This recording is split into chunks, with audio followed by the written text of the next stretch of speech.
Good evening, everybody. System Chalk here with the 185th episode of our first YouTube run through the House of Light expansion for Book of Hours, playing as the Archaeologist.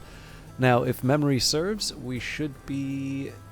Yes, it should be dawn. Sorry, I had to reset the session. So, we should be ready to invite the guests, and I think I'll use the shop to earn some money. There's not much work on offer in Brandkrug, but I can find 6 pence worth of odd jobs. Yeah, today the focus is going to be on the salon. We should already be ready to go. Stamp, envelope, send.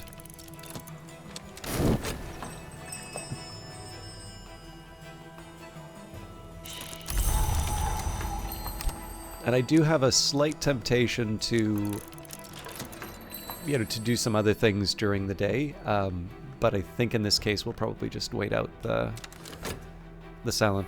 The other thing that occurred to me, I don't believe we've looked at the possible guests from the event, so we will have a further story ahead of us, but I figure we can do that over the course of the season.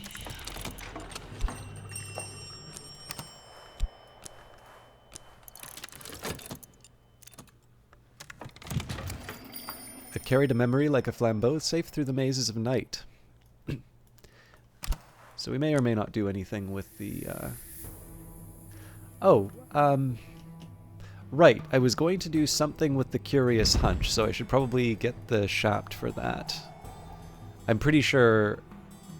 I'm pretty sure I have an idea of how I'd like to handle that. So let's go...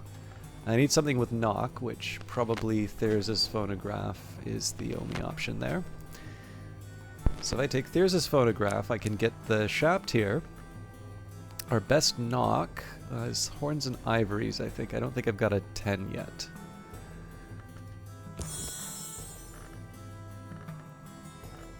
So what I'm trying to do here, and actually it occurred to me I will be getting some knock because of the language. It's at Tower Falls. Actually quite a bit further along than I thought we would be. Yeah, so the funny thing is I don't actually really need to use the Curious Hunch here.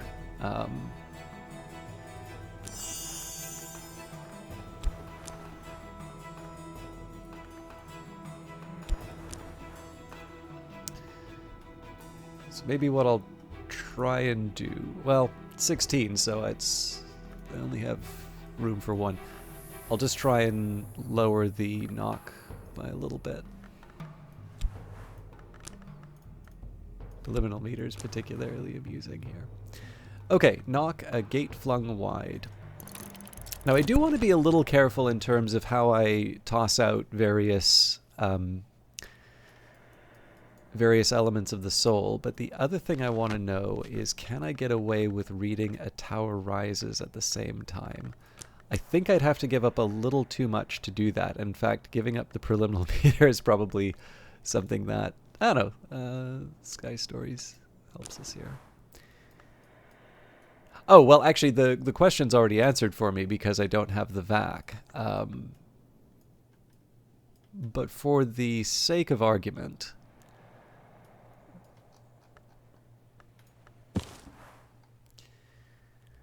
So we would be looking for, this is an 18, I believe. So we currently have 11.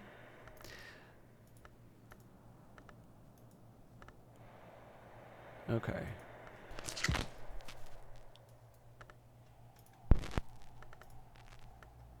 $12. So I need to find another 6.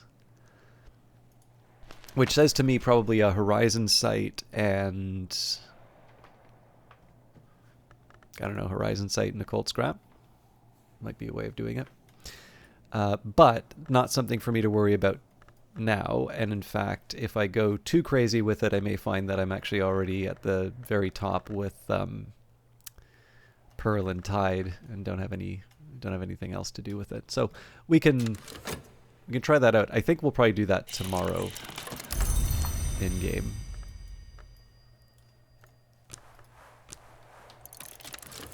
And and that should be the last guest. So we're basically waiting until the afternoon at this point.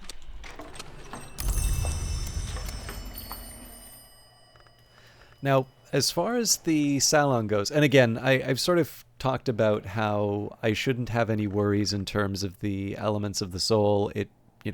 This should just be a perfectly ordinary, one, we just run through the salon. Chances are we're not going to need to get anything, but we have, short of Pearl and Tide, everything that we need to be able to...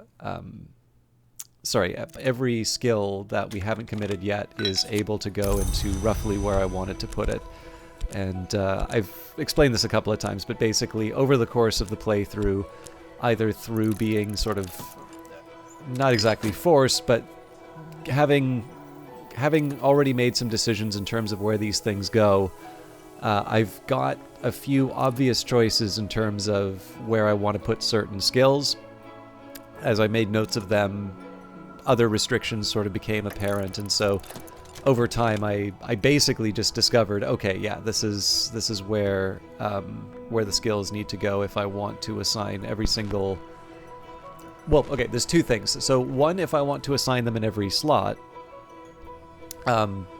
which it is possible, I believe, to make a tree of wisdoms where you don't have room for every skill.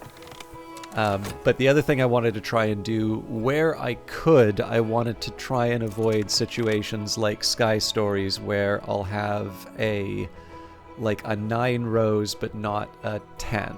Now, obviously I didn't do it perfectly, but I did sort of want to make sure that as far as all of the aspects are concerned, whenever I saw that there was something that wasn't at the top, I definitely had a couple situations where I felt that I was under-leveled in terms of a couple of the principles. I did want to make sure that I had some coverage. I don't think I did that part as clearly, but I think that just reveals that was the second thing that I was thinking about. So in any case, once the restrictions were in place, really Pearl and Tide was the last one to take care of, and that one's going in a 9 position. That's going all the way to the very top, so that won't stop me from being able to generate any more elements of the soul if I need them.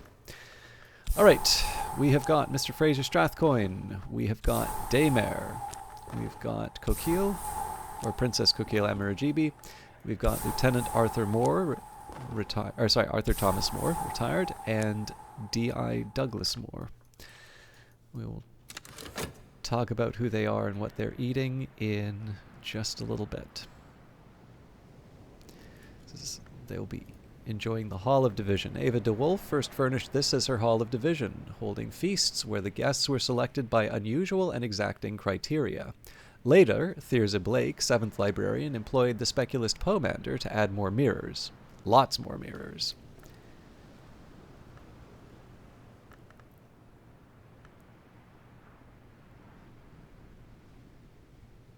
Okay. We are ready to go. So, Mr. Fraser Strathcoyne, philanthropist, collector, former librarian, a complicated man, but not a cruel one. Daymare, Grafin Frederica Dagmar Sophia Teresa Helena Begina von Nagelsberg, if you prefer. She doesn't. Princess Coquille Amaragibi, artist, socialite, burglar, an unspeakably charming woman with a particular knack for getting adopted. Lieutenant Arthur Thomas Moore, retired, hero, pilgrim, traitor. He'll always be a soldier, but never again can he be only a soldier. And D.I. Douglas Moore, Detective Illuminate of the Suppression Bureau, a stoic but weary fellow. His dearest wish is to move to Chingford and grow roses, but the buggers won't let him retire. So he is actually, he's the most connected out of the characters. So there are a few existing relationships with people here. We have got Coquille. Coquille has a mischievous enthusiasm for Douglas. Arthur Moore. Arthur is fond of his newly acquainted great-nephew, Douglas. And Douglas has a sneaking fondness for Coquille, which he will certainly put aside if he ever has to arrest her. And Douglas is fond of his newly discovered great-uncle, Arthur. Together, they will be enjoying a stuffed acrid marrow. This was not a marrow conducive to harmony. Now it's a dish for warriors.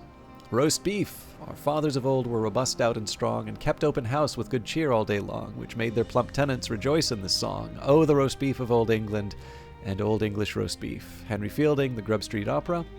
Game chips. Long before fish and chips, these went crunchily with game. Ideally, you'd want bread sauce and bread crumbs to complete the ensemble, but honestly, it's hard enough not to just stuff these directly into your mouth. Fudge. All the bad things doing a good thing. And Cornish honey cake. Under no circumstances should this ever be confused with Devonshire honey cake, which everyone in Brandkrug would instantly identify as an inferior variation. And they will be enjoying Schloss Jannings, a dry aromatic white wine, Lamberg Brusselandi, distilled from apples in the oldest forest of the western continent. Daymare's the only teetotaler here through limited options. Cater and Hero Second Flush Assam, tea from the land of the real unicorn, imported by Cater and Hero. Dandelion wine, homemade flower wine, and that's for both our lantern visitors. Bring light back to the mirrors where once Lady Ava held court. My guests take their places for lunch. Keep an eye on the salon as it progresses. You'll need to add soul cards to encourage conversation to flow. Different guests will need different soul cards. The more guests, the longer the salon will last.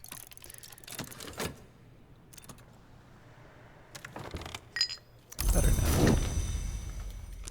I'm not 100% sure how I feel about occupying myself during the salon, but I'm kind of committed now, so...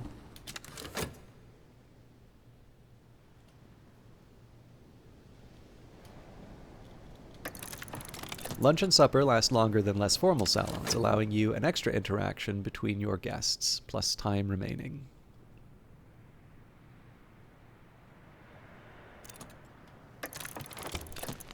And here we go. A Tower Falls. The phonograph is packaged in glossy amethyst purple card with the words A Tower Falls in 9 languages on both sides.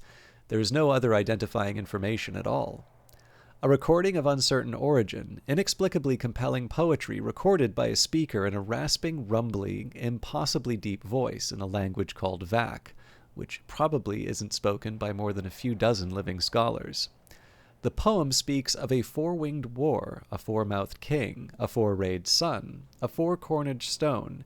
It speaks of a tide-washed hunger of the heart. It speaks lastly of its own conclusion, when it might be spoken in dreams before the deep door by a messenger of histories. That will be relevant to something we'll do a little bit later. And there is our 3 preliminary meter lessons. So because this gives me a confounding parable, I do want to make sure that I file this away properly. So let's put... I guess it's technically better for me to put the knock stuff. Oh, this is going to be tough. Okay.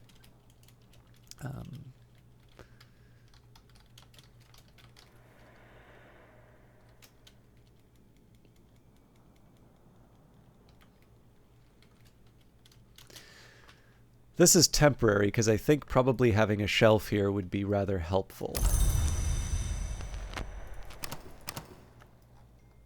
The real question, though, is do I want to knock out another batch of preliminary meat? I think we can save it for the next one. All right, lively conversation. Say something witty. Add a shapt card. So again, we need maximum 6. So this is actually a point here where I should consider boosting my shapt and I suppose my fet if I can get away with it. Dagmar and Arthur toast past glories and count the wars where their shifting nationalities have put them on opposing sides. Now, one thing I could theoretically do here, now that we're down the 1, actually, I think I'll start doing this here. Actually.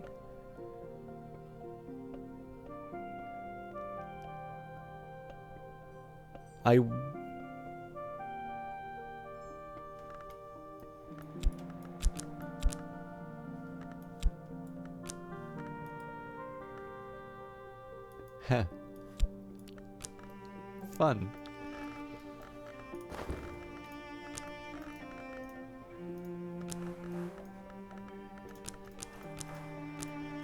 You're kidding me. Ah! The Wind Rumor doesn't have Rose.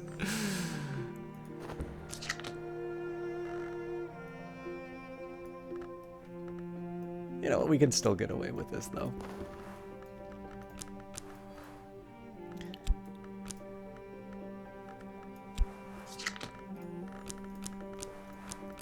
Just give up a little bit more than I was planning.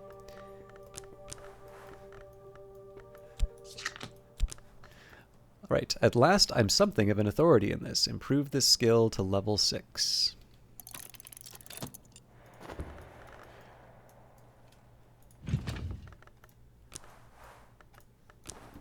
It's a little overkill, but...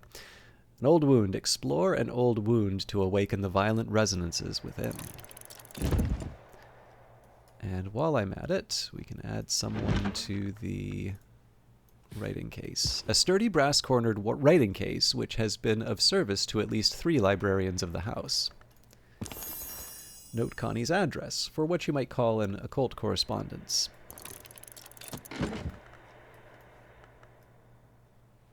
But yeah, so sorry, one of the things I should say here, so I do technically have sort of free reign with my health for today, so if I wanted I could do things like gardening and such. And you'll notice the way that I was handling it here, which is now that we've knocked down one of the lessons, I can, I can say, okay, so it's 5 at the most. So technically, if they mainlined like Arab and Faust, then we'd be in trouble. That would also technically be true for the ones that have 4. But basically, as the Salon progresses, I get more elements of the soul available, which means I can start making some decisions in terms of how I'll distribute these various lessons. In this case, the Ragged Crossroads doesn't do anything for Pearl and Tide. In this case, we would probably go for... I don't believe Wolf's Story, yeah. Actually, it would be Ragged Crossroads itself and probably Menascate Reflections. Or maybe Rhyme and Remembrance. But yeah, either way, we will be leveling up both.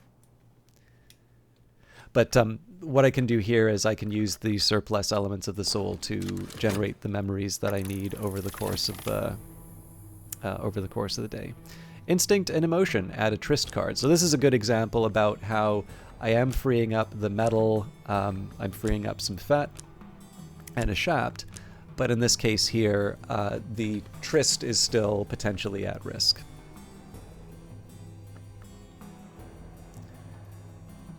While I'm at it, let's actually start thinking about how I'm going to level up that Ragged Crossroads.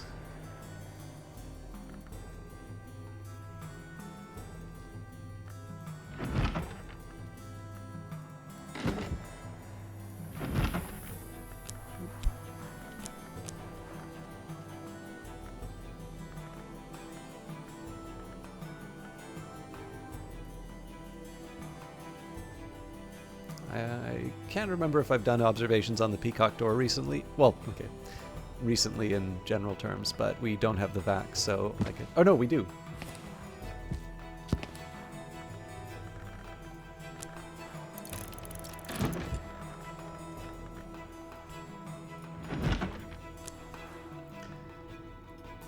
I could also get a salt, so I'm trying to recall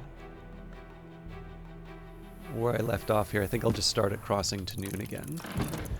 And I'm a little split on how I want to use the metal here, but I think in this case generating more memories is better than not. So we'll start there.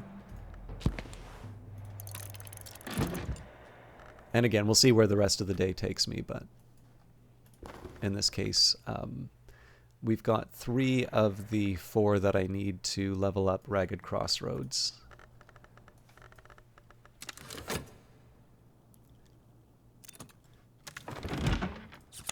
But will they call when you do call? Sorry, but will they come when you do call for them? Where's Connie? Hotel Storken, Zurich.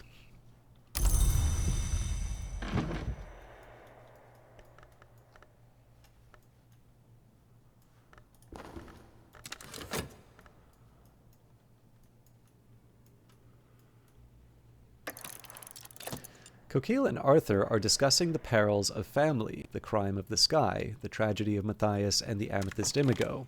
Coquille is at her most charming, and Arthur is at his most watchful. Desires and Dissolutions.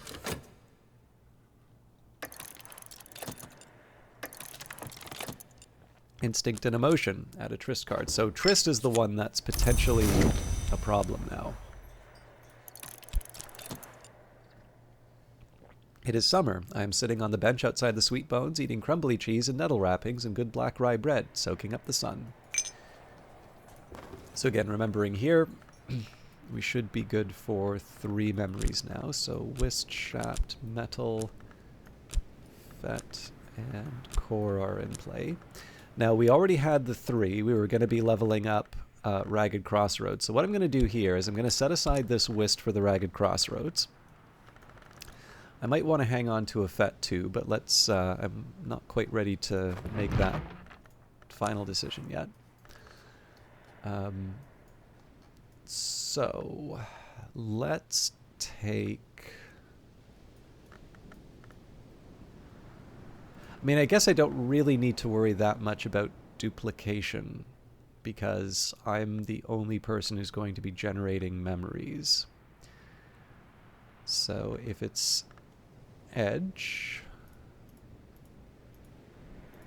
I wish I remembered where we were.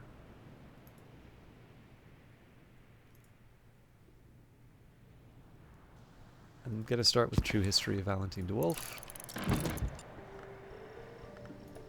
And we'll add a hindsight for good measure. Although I don't think I can at the Pale Desk.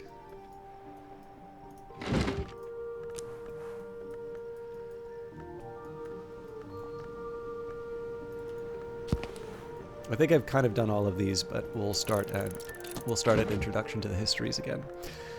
Now, the question here is, what else do I want to employ my Elements of the Soul towards? So, for instance, I could say Desires and Dissolutions. Well, that obviously is something that I can employ towards Pearl and Tide. But I maybe don't have all of the Elements of the Soul to be able to pull that off right now. And of course, I already have the Preliminal Meter, although honestly, this is all going to go in the wash, and we'll have a place for it by the end of the season, so the order doesn't matter as much. And in this case, I would want 6. It's not just that I would want 6 memories, but I would want 6 memories, which I don't have a duplicate for in my existing memory. So I think I may have closed that possibility. Wistful asides. Fraser had, it seemed, ignored Arthur's warnings about the Altheban Abyss, and had traveled there hoping to find a great remnant of the Carapace Cross, perhaps even a lost dragon. Just as Arthur warned him, he found something hatched and grown in a decaying tendril of the 7 coils, something that had acquired the worm nature. I had known it was possible for the cross to turn, he laments, but I had hoped never to see it. Coil and Chasm. That's an interesting one. I've never seen that before. Well, apparently neither had Fraser, but...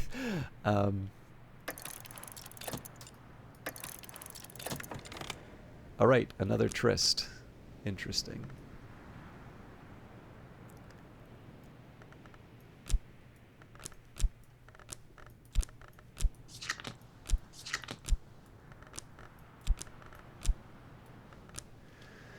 So I mean, if I want to make a play as far as the Pearl and Tide goes, now would be the time.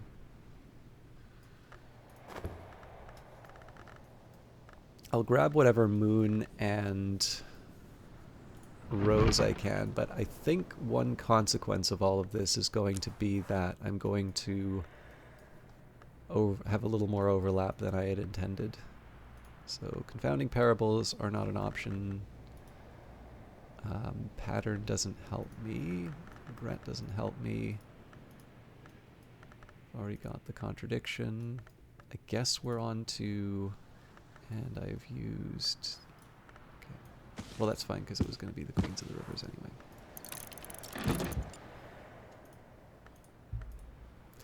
anyway. Stolen Secrets next.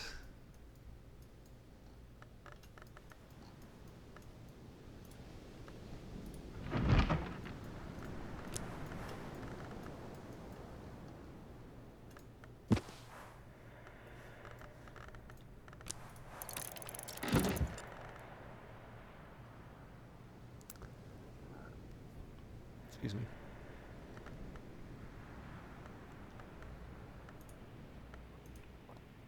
think my best option here would be the intuitions and then maybe the wistful air. Oop, but I am out of options there. Okay, so we will employ... Yeah. Didn't exactly want to use a FET for this, but... Strings and songs for the wistful air. And then I guess we wait for a... Oh no, hang on, we've got a desk here. Okay, I didn't really want to use up the core, but it's forced my hand. So I think we're on to the concursum diaries now. Or technically... Okay. I don't think we're going to get anything new out of the Orchid Transfigurations of Feast, but there you go.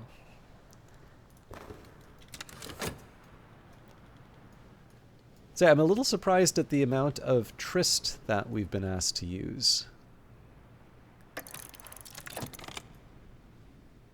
Douglas greets Arthur with a handshake and uncle. Arthur addresses him smilingly as young Dougie. Then both men hesitate, clearly grappling with the reminder that Douglas looks 20 years older than Arthur.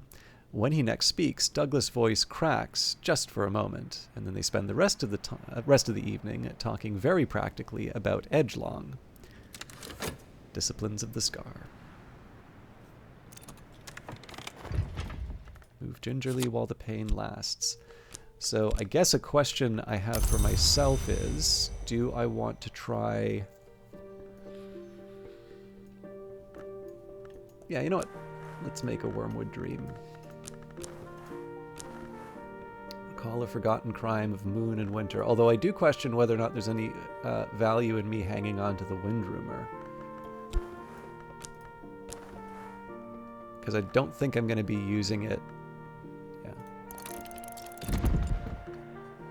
I don't think I'm going to be using it at any of my immediate needs.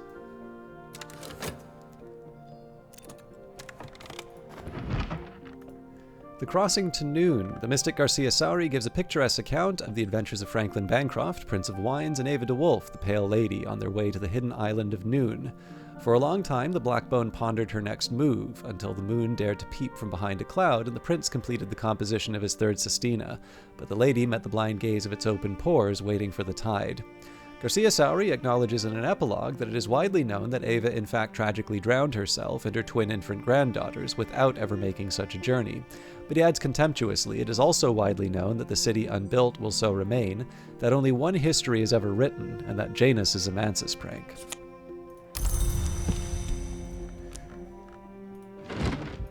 Observations on the Peacock Door. Nightgala of Lagash discusses the Peacock Door, the highest door available to mortals in the Mansus, a rent, an imperfection, an abrasion.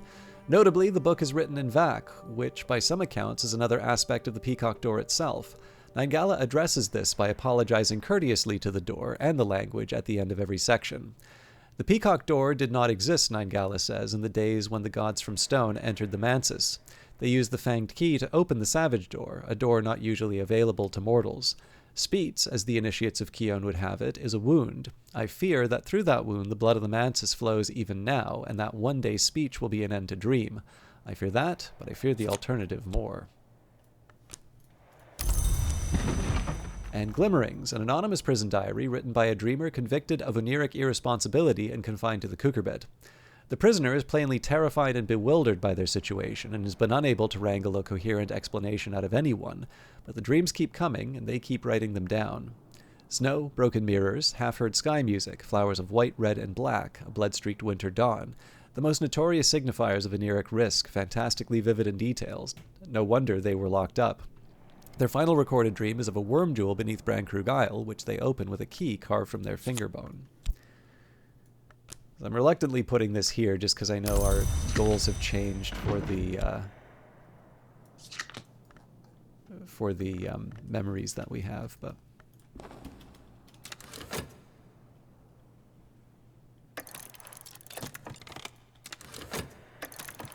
reason discussion. Raise a complex question. Add a whist card, which apparently I didn't set aside. So we should only need one more at this point.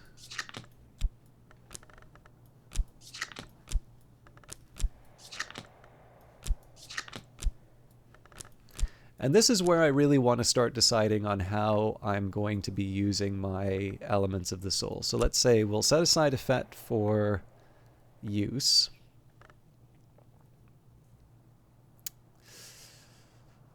Oh boy.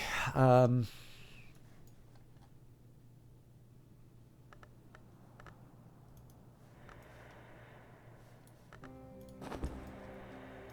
going to go with generating whatever winter and edge I don't already have.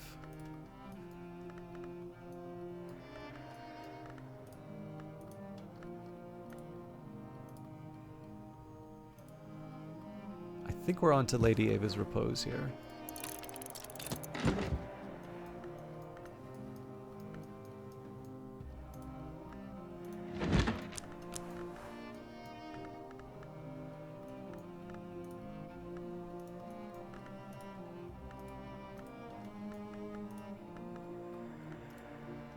All right, that was quick.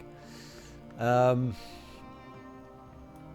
my other alternative would have been Rhyme and Remembrance, and that wants Moon.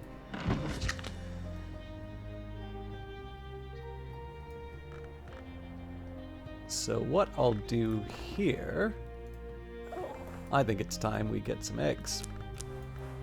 Offer this beast my company. Who knows? Perhaps it will offer something in return. And that also means that I can do some gardening. In fact, let's not even use the core there. We can use the health.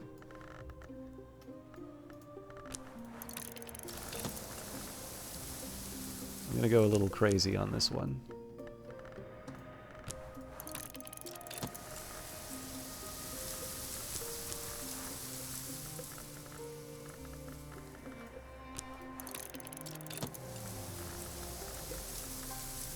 And if I want to do more, I suppose I'll do that when I hear the birds and the bells. Yeah, actually, I think probably it'd be a little bit better at this point for me to get the inputs to crafting. Okay, so I really should make a choice here, but let's see what the last element of soul is. There's our TRN. Ooh. I think I'm going to wait until after I level things up. A True History of Valentine de Wolf, written in the third person by Valentine de Wolf. Rarely coherent, although it includes some useful footnotes on falconry and on exotic veterinary medicine. Valentine is obsessed with the meaning of the de Wolf coat of arms. On a field, or a chevron in arched gulls between two corby heads, erase sable in chief and wolf sajant sable in base. Long have the two birds pursued my blood, yet one is no crow, yet it is darker. Long has the wolf rolled in gold like a clovered cow, until its slobberings stain our thoughts. An Introduction to Histories. The 17th century mystic and antiquarian Claude Hirsalt describes divergent incidents in 5 major histories. The prologue warns at length of the iniquities of one Julian Cosley, a former colleague who Hirsalt now describes darkly as a worm of worms. It seems Cosley advised Hirsalt early in the writing of the book, but Hirsalt later became suspicious. Hirsalt identifies blood, silver, design, and the worms as the central axes of each of the histories, and claims that the so-called second history is the true one. Better know.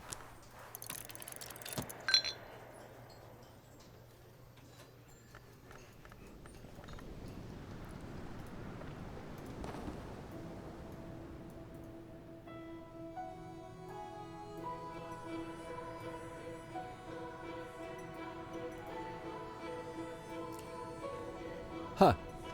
I didn't realize... Yeah, so I skipped over this one. Once again, Arthur and Coquille are discussing the perils of family, birth, and marriage. Coquille has begun to hint that she would enjoy an introduction to one of Arthur's younger and more eligible relatives. A coil of dark hair dangles artlessly across one flawless cheek. Her teeth and eyes are very bright. Arthur, unmoved as a fortress under fire, repeatedly steers the conversation back to the business of blood. I like Arthur.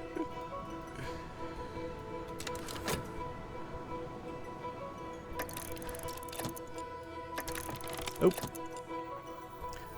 Arthur will be keeping an eye on Coquille. Okay, I definitely need to...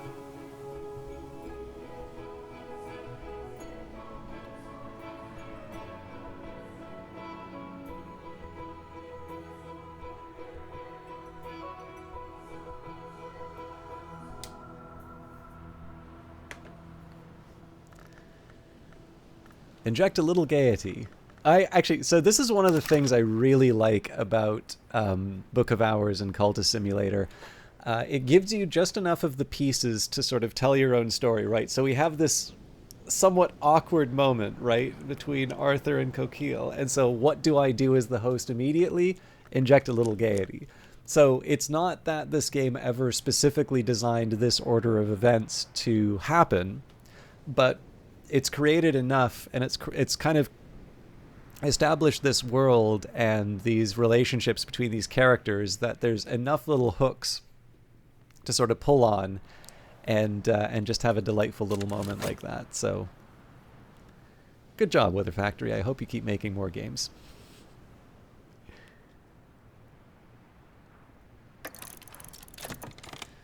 Dagmar and Arthur discuss transinhabitation, the means by which Lantern Long and similar Mantis entities may manifest in mirrors and lights. Dagmar deprecates the term, scrying, which he considers cheap.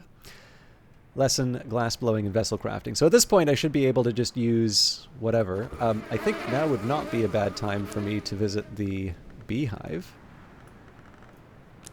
Gather in summer, honey or beeswax. If I'm careful, cuckoo honey if the Blumberende have been by to visit their infant nobility. And I suppose I have just enough. Okay,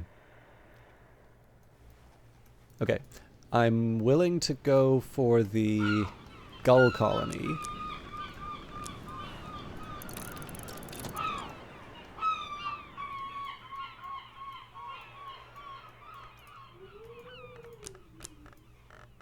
Okay, I'm very cautiously... let's actually use some of the more powerful stuff here. So...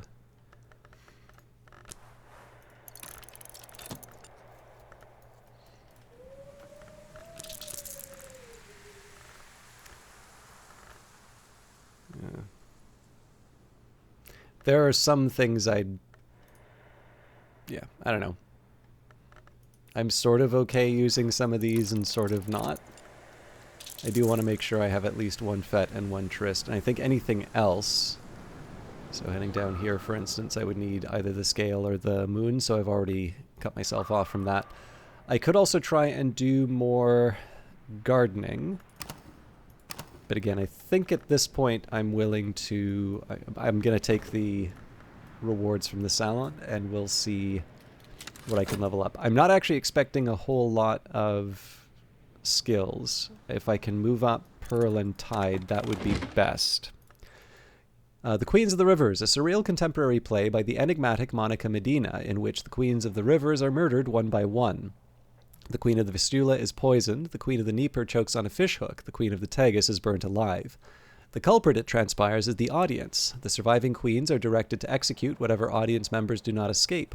A surprisingly lucid epilogue suggests that the correspondence of river names with historical events does provide clues to secret histories behind our own. The Orchid Transfigurations, a feast, a compilation of quasi-Rosicrucian allegories, supposedly by Robert Flood. This is in the original Latin. The illustrations are certainly striking. They flush the skin and glow beneath the eyelids after the book is closed. We must devour to be devoured. We cannot be undevoured as we cannot be unborn. You just know, you know? Wistful air, let it rise in head and heart. And deaths and their evasions. Father Stanislav John Schaller writes of the means and limitation of passage between the orders of the Mansis. No long names ours. Unusually, Father John has written this book in Fusine, for, he says, a special secrecy. He speaks very cautiously of the exceptions that can sometimes be made to the edicts of Chancel and Calyptra, and hints at the means by which he successfully returned a Lantern Long to flesh. Schaller mentions most cautiously of all that he has been permitted to see a book that speaks more deeply on the matter, but that it was surrendered into the into the shadow of a covenant stone of the Watchman's Tree. It can be retrieved if the 99th wink is reserved under the edict's liminal. So, let's take a look. This should be it for my memories, if I'm not mistaken. We've got a couple more, but I don't think ones that would be relevant to the next level of Pearl and Tide. So we should be at 6 for that. So 1, 2, 3, 4, 5, 6. Now, in theory, I should also be willing to give up the occult scrap in the name of leveling something else up. So I'm thinking particularly the contradiction would be useful here. Actually, I think that's exactly what I'm going to do, because Ragged Crossroads needs 4. Although this is a regret, which is already going to give me a win. Okay, so in truth, I'm only going to be able to get 2 levels. Let's not fuss too much about it. I may try and sneak out a Pentiments and Precursors, though, too. And actually, while I'm at it, I did say it didn't really matter what order I did these things in, so let's just take that per millimeter and we'll throw the...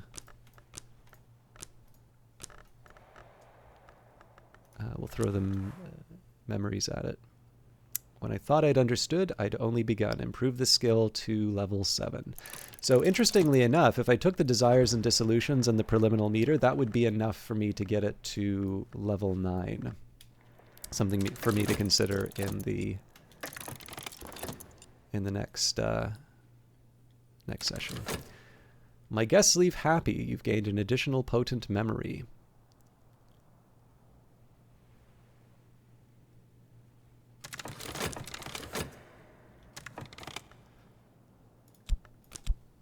Okay, Disciplines of the Scar. 2 Desires and Dissolutions. I wasn't expecting that. Ragged Crossroads. Arthur is keeping an eye on Coquille. Coquille is rather enjoying her enmity with Arthur. A lively Salom. Satisfaction. Yeah, we'll move that down there. The Curious Hunch we were expecting. Glass blowing and vessel crafting. And Coil and Chasm.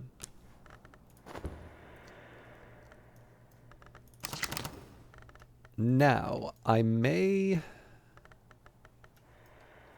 be too late on some of this, but let's say...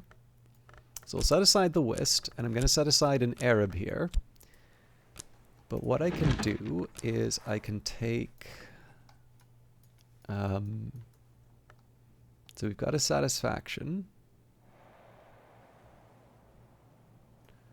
I could try doing... It's a little more tricky than I thought. So what I'm trying to think about is I've got a Pentiments and Precursors. So that's Grail and Scale. So this is Satisfaction. And the catch is that when I actually reflect on the scale, right, that's Fear, that's Hindsight. So I mean, one option I do have would be just to repurpose these. Okay, that's an interesting idea. So if I do a collection like this, so that does leave me behind, but I can try, you know what, I am going to do this. I'm going to try a last minute batch of sort of like winter and edge material. So an Exorcist Field Manual. We will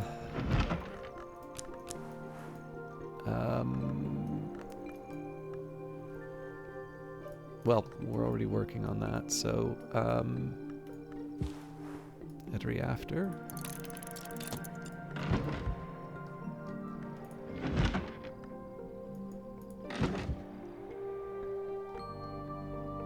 Well, we'll have already given up the Fear, so...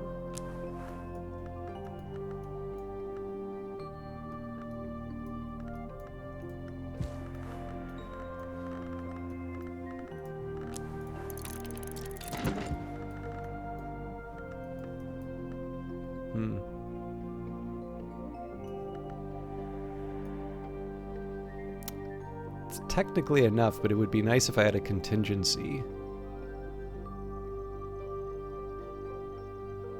But we're already working on the regret. So I think that is it, unless I want to use one of the Newman texts. I'm sure it'll be fine.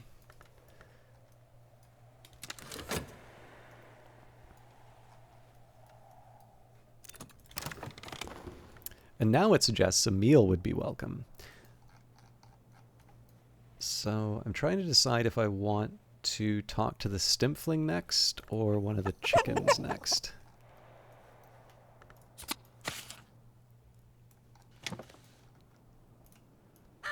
Tuppence, the other chicken. Tuppence's most notable quality, all observers will agree, is that she is not Terence. Offer this beast my company. Who knows? Perhaps it will offer something in return. Lady Ava's Repose, a meditation on the drowning of Lady Ava de Wolf and her 2 grandchildren, written in the years when the estate was abandoned by Father Theo, once the de Wolf family chaplain, one of the few to remain on the Isle in those desolate years. There are so many stories of her heritage, so many rumors of her persistence. We might easily choose to believe that the grand twins escaped, even that they live yet beyond the sea. Father Theo has come to believe that Ava sought an escape from a family curse, the pale heritage of Haffren, her forebear, or the curse placed upon the line by the cunning man Red William in the time of Hendrik de Wolf. He had begun by believing neither curse was real, but as the book concludes, he decides that he has determined to believe in them rather than accept the 3 deaths as a futile tragedy. One does not so easily escape the long necessity of faith, he concludes. So I'm really overdoing it with the length here, but I wanted to try and get to the point where we are leveling up skills, which we're at now. So I'm going to leave it here. We will be back tomorrow, and the main plan is going to be, if I can, let's level up. Oh, right. I need to... yeah, so we'll take Desires and Dissolutions, we'll level up Pentiments and Precursors. And then from there, if I have the extra space, we'll go for Ragged Crossroads. That might mean that I use up Elements of the Soul that get tied up, overnight. But I can live with that. That's something I think I'm willing to work with. But we will handle all of that in a new episode. Thank you very much for watching, and we'll see you in the next one.